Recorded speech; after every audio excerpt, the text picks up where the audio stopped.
Hello friends, कैसे हैं आप सब। आज हम आदिकाल के सिद्ध साहित्य के बारे में पढ़ेंगे। बौद्ध धर्म से निकली वज्रयान शाखा के तांत्रिक योगियों को सिद्ध कहा गया है।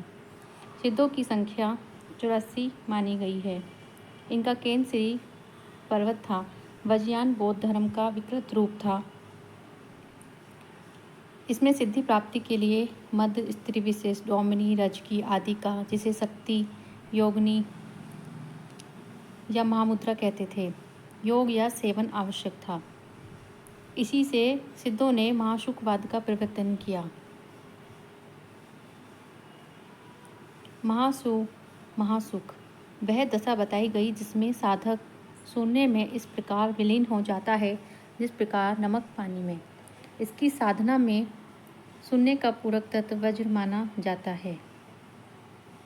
सिद्धों ने संध्या भाषा शैली का प्रयोग किया। इसका प्रभाव नाथों से होता हुआ भक्तिकालीन निर्गुण संत कवियों पर पड़ा और उन्होंने उलटबासियाँ लिखी।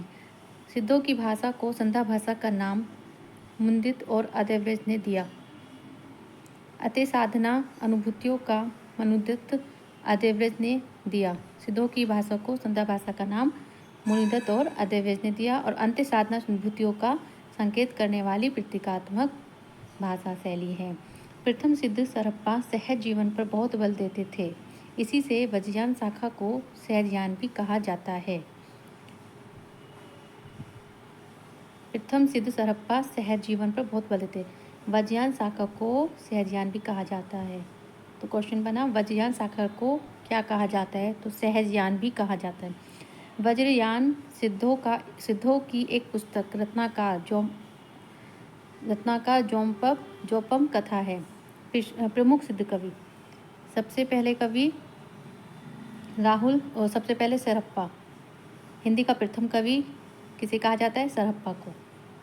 इम्पोर्टेंट, राहुल सांकृत्य ने सिद्ध सरप्पा का समय 769 ईस्वी स्वीकार किया है। तो समय भी पूछा जा सकता है। सरप्पा को सरोज व्रज, राहुल व्रज आदि नामों से जाना जाता है और इनके नाम भी पूछे जाते हैं कि इनको किन किन नामों से जाना जाता है। इनके 32 ग्रंथ बताए जाते हैं जिनमें दोहा कोश प्रसिद्ध है। हिंदी में सर्वप्रथम चौपाई और दोहा पद्धति का प्रयोग इन्हीं की रचनाओं में मिलता है। दूसरे हैं सबरपा। दोस्तों, ये सीक्वेंस में भी पूछे जा सकते हैं। सबसे पहले सरप्पा, फिर सबरपा, फिर लुइपा, फिर डोमिप्पा, फिर कणप्पा। तो इन्हें प्लीज़ ध्यान रखिए और इन्हें सीक्वेंस से याद कीजिए। सबरपा सरप्पा के शिष्य थे। तो किसके शिष्य थे? सरप्पा के। जन्म 780 ईस्वी माना गया और इनका जो प्रसिद्ध ग्रंथ है वो चर्यापद है।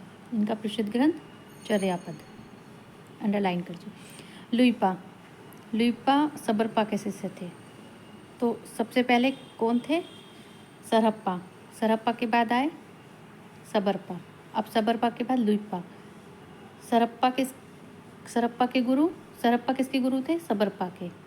ये रहे सरप्पा के शिष्य सबरपा। तो सरप्पा के शिष्य सबरपा और सबरपा के शिष्य लुइपा। अब डोमिप्पा ये विरूपा के शिष्य थे। इनके 21 ग्रंथ बताए जाते हैं जिनमें डोम्बिगीतिका, योगचर्या, अक्षर द्विकोपदेश प्रसिद्ध है। डोम्बिगीतिका और योगचर्या, तो डोम्बिगीतिका तो इनके नाम से ही पता चल रहा है। योगचर्या इनकी बहुत फेमस है, ये अक्सर पूछी जाती है और अक्षर द्विकोपदेश प्रसिद्ध है। कणप्पा का जन्म सन 820 ईस्वी जलंधरप्पा के शिष्य थे। इनके शिष्य भी पूछे जाते हैं। कणप्पा किसके शिष्य थे? जलंधरप्पा के। राहुल सांकृत्य ने लिखा है कडप्पा पांडित्य और कवित्व में बेजोड़ थे। कडप्पा पांडित्य और कवित्व में बेजोड़ थे। दोहा कोश का संपादन डॉक्टर प्रबोध चंद्र बागची ने किया। इसमें सरप्पा, तिलोप्पा और कडप्पा के दोहे संग्रहित हैं। हरप्रसाद शास्त्री ने सिद्धों की रचनाओं का संग्रह बंगला अक्षरों में बोधगान और दुआ के नाम से निकाला था। किसके नाम से? बोधगान और दुआ के नाम से निकाला था। आगे नाथ साहित्य को पढ़ेंगे। नाथ साहित्य तो आचार्य शुक्ल के अनुसार गोरखनाथ के नाथ पंथ का मूल भी पौधों का ही यही वज्रयान शाखा है। 84 सिद्धों में गोरखनाथ गोरक्षपक भी गिन लिए गए हैं। गोरखनाथ को गौशपा भी माना जाता है। यह स्पष्ट है कि उन्होंने अपना मार्ग अलग कर लिया। नाथों ने वज्रयानी सिद्धों के विरुद्ध मद मास व मैथुन के त्याग पर बल देते हुए ब्रह्मचर्य पर जोर दिया, साथ ही शारीरिक मानसिक शुचिता अपनाने का संदेश दिया। सिद्धों का प्रभाव भारत के पूर्वी भाग में था। नाथों ने देश के पश्चिमी भागों, राजपूताने और पंजाब को अपना क्षेत्र बनाया। नाथों की संख्या 9 मानी जाती है। ये क्वेश्चन अक्सर पूछा जाता है कि नाथों की संख्या कितनी मानी जाती है, तो 9 मानी जाती है। ये कान की लो में बड़े बड़े छेद करके स्फटिक के बारी बारी कुंडल पहनते थे, इसलिए इन्हें कनपटे भी कहते हैं। महाराष्ट्र के संत ज्ञानदेव ने खुद को गोरखनाथ की शिष्य परंपरा में कहा है। शुक्ल जी ने गोरखनाथ का गुरु मत्स्येंद्रनाथ का गुरु जलंधरनाथ को माना है। शुक्ल जी ने गोरखनाथ का गुरु मत्स्येंद्रनाथ और मत्स्येंद्रनाथ का गुरु जलंधर को माना। अब नवनाथ पूछे जाते कि 9 नवनाथ होते हैं, तो गोरख सिद्धांत संग्रह के अनुसार और डॉक्टर रामकुमार वर्मा के अनुसार तो दोनों ने अलग अलग माने हैं। तो नागार्जुन सबसे पहले नवनाथ में सबसे पहले गोरख सिद्धांत के अनुसार अगर माना जाता है तो नागार्जुन, जड़ भरत, हरिश्चंद्र, सत्यनाथ, भीमनाथ, गोरक्षनाथ, चौपटनाथ, जलंधरनाथ, मलयार्जुन। डॉक्टर रामकुमार वर्मा के अनुसार आदिनाथ, मत्स्यनाथ, गोरखनाथ, गायणीनाथ, चौपटनाथ, चौरंगीनाथ, ज्वालेंद्रनाथ, भरतनाथ, गोपीचंदनाथ। चौपटनाथ को चरकानंद भी कहते हैं। आदिनाथ को बाद में संतों ने शिव माना। मत्स्यनाथ का वास्तविक नाम विष्णु शर्मा माना गया है। मत्स्यनाथ का वास्तविक नाम विष्णु शर्मा माना गया है। ये पूछा जा सकता है कि मत्स्यनाथ का वास्तविक नाम क्या है, विष्णु शर्मा। इनकी संस्कृत रचना कौल ज्ञान निर्णय का संपादक प्रबोध चंद्र बाग जी ने किया है। अब आगे आ गए हैं गोरखनाथ मत्स्यनाथ के शिष्य थे। गोरखनाथ मत्स्येंद्रनाथ के शिष्य थे। गोरखनाथ ने पंजलि के उच्च लक्ष्य ईश्वर प्राप्ति को लेकर हठ योग का प्रवर्तन किया। इनके समय को लेकर विवाद है। राहुल संकीर्तन 845 ईस्वी, हजारी प्रसाद 9वीं सदी, पीताम्बर बर्तवाल 11वीं सदी, रामचंद्र शुक्ल राम कुमार वर्मा 13वीं सदी। मिश्र बंधुओं ने इन्हें हिंदी का प्रथम गद्य लेखक कहा है।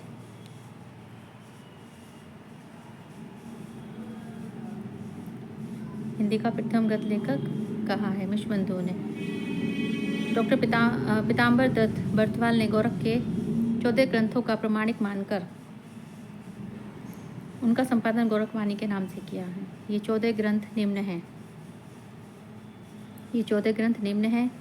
शब्द, 15 तिथि, पद, सप्तवार, शिष्या, दर्शन, मच्छिंद्र, गोरखबोध, प्रणिष्कली, रोमावली, नर्वबोध, ज्ञान तिलक, आत्मबोध, ज्ञान ज्योतिषा, अभयमात्र, योग, पंचमात्रा।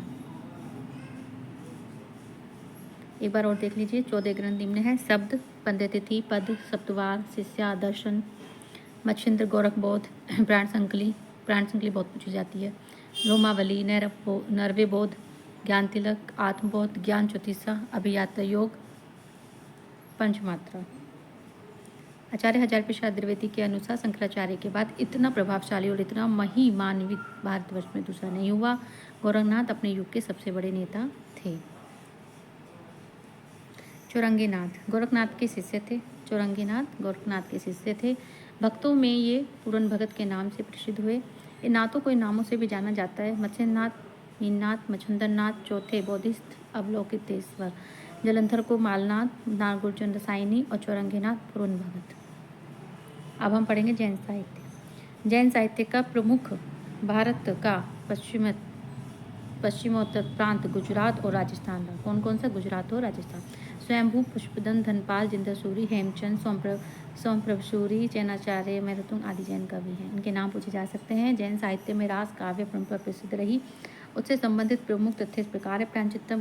प्राचीनतम ग्रंथ है रिपुदारण रास संस्कृत भाषा में। डॉक्टर दशरथ ओझा ने 905 ईस्वी माना है। अपभ्रंश में प्रथम उपदेश रसायन राज जिंदसूरी की है।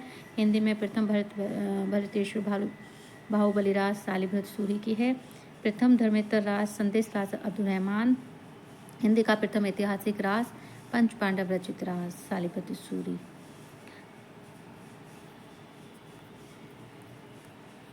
डॉक्टर नगेंद्र ने देवसेन कृत सर्वकाचार्य को हिंदी का प्रथम रचना माना है। शालिभृत सूरी के बुद्धिराज का संग्रह उनके शिष्य शिवी ने किया था।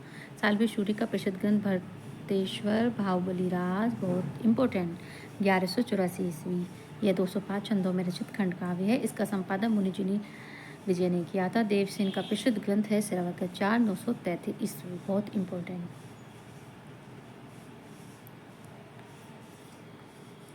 सर्वकाचार्य में 205 दोहों में श्रावक धर्म का वर्णन है। गृहस्थ जीवन धर्म उस वर्णन का केंद्र है। इनका नय चक्र भी प्रसिद्ध है। लघु नय चक्र भी प्रसिद्ध ग्रंथ है। देवसेन के अन्य ग्रंथ है आराधनासार, तत्वसार, भाव संग्रह और सावेधम दोहा।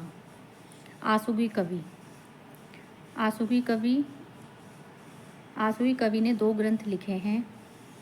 चंदनबाला रास, यह 35 छंदों का खंड काव्य है। और जीव दया रास इम्पोर्टेंट। आगे विजयसेन सूरी प्रसिद्ध ग्रंथ रेवंतगिरी रास 1231 में है।